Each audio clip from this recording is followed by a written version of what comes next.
Halo, apa kabar nih para kalian semua yang menunggu kabar tentang Rohingya? Nah, dari kemarin ini kan banyak sekali yang komen ya, banyak sekali yang komen.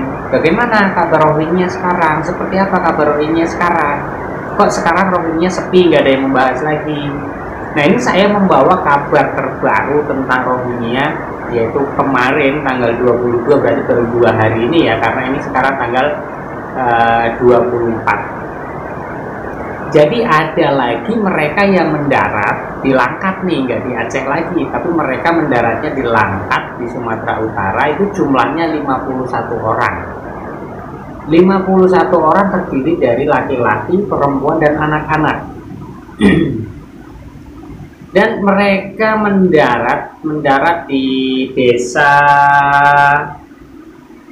desa Kuala Langkat ya, di Langkat. Di desa Kuala Langkat pada jam 9 pagi. Jumlahnya ada 51 orang. Dan nih, ini yang kemungkinan selama ini mereka itu masuk, dan kecurigaan saya juga mereka itu bukan langsung dari Bangladesh sih sebenarnya dari dulu. Nah, ini ada pengakuan dari mereka ya, mereka para orang-orang si Tohing ini, para Rohingya ini. Mereka kan itu kan begitu menyandar di pantai, masih tetap nih menggunakan kapal kayu juga. Mereka langsung berjalan tanpa alas kaki, tanpa sendal. Itu mereka berjalan ke pemukiman warga. Dan sempat ditolak loh di warga di Langkat itu. Ditolak keras. Dan pengakuan mereka itu apa coba? Pengakuan mereka itu dari Malaysia, bukan dari Bangladesh, bukan dari Myanmar.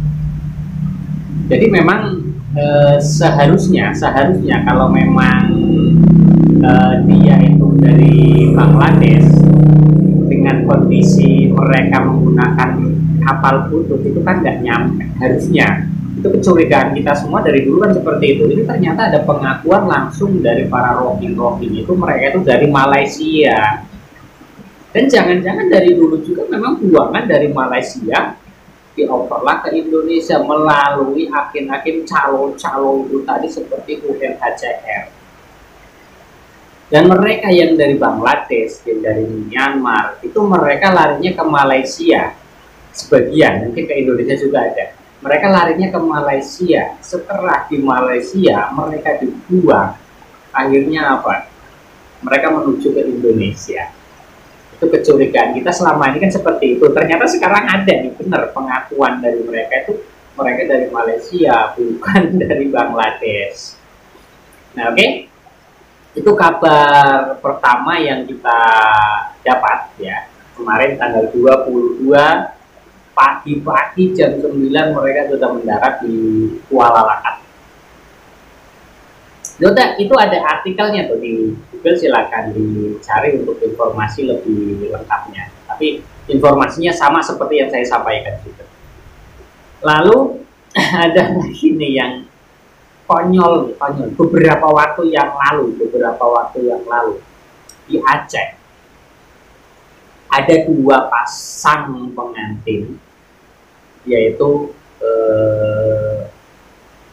yang sebelahnya dari orang Rohingya, yang sebelah dari orang Aceh.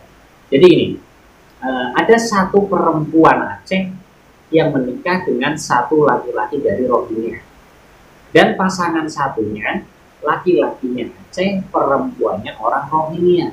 Dan itu sempat Kementerian Agama juga sempat memberikan kabar tentang ini ya. Sempat juga mereka itu mengusut dan mengungkit dan membahas tentang pernikahan ini sah atau tidak. Karena sebelumnya UNHCR juga mereka mendesak. UNHCR siap katanya untuk memenuhi persyaratannya. Nah, sedangkan nikah di Indonesia itu persyaratannya banyak loh. Nggak bisa sembarangan orang datang ke Indonesia terus nikah begitu saja. Kakak dari mana, persyaratan dari mana. Katanya UNHCR yang siap untuk mencukupi persyaratannya. Tapi begitu terjadi hari H pernikahannya, ternyata UNHCR nggak memenuhi persyaratan yang diminta oleh tentang bukan ini ya apa persyaratan tentang pernikahan antara pendatang dengan warga Aceh. UNHCR tidak melengkapi persyaratan-persyaratan yang dijanjikan sejak awal. Nah itu sah atau tidak coba? Pernikahan seperti itu sah atau tidak?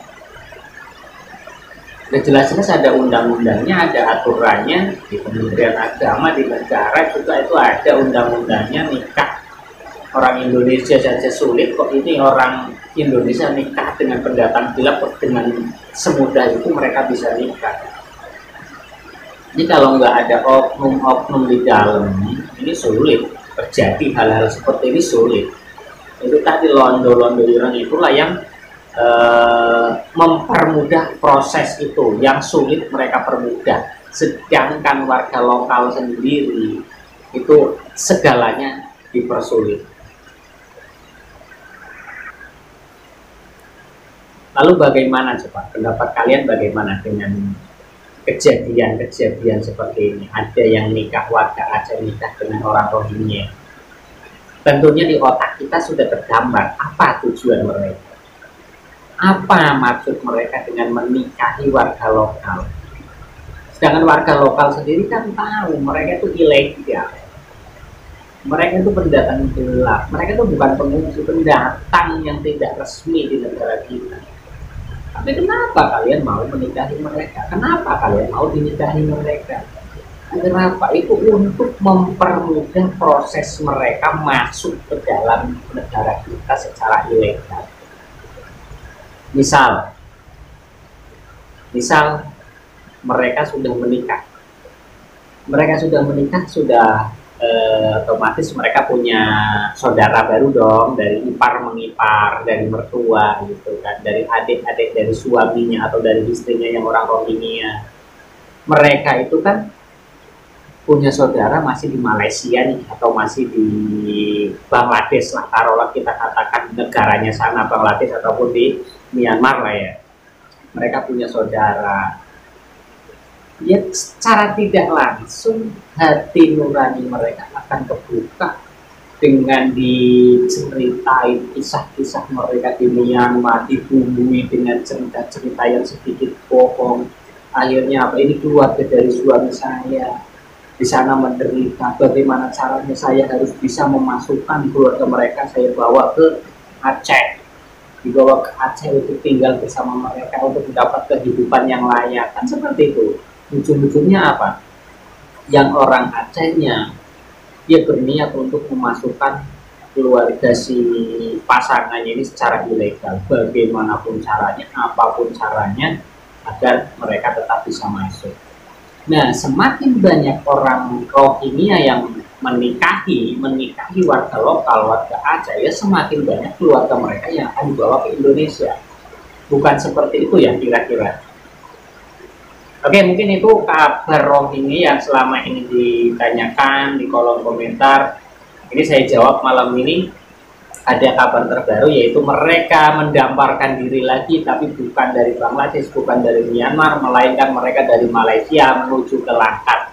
Jumlahnya 51 orang.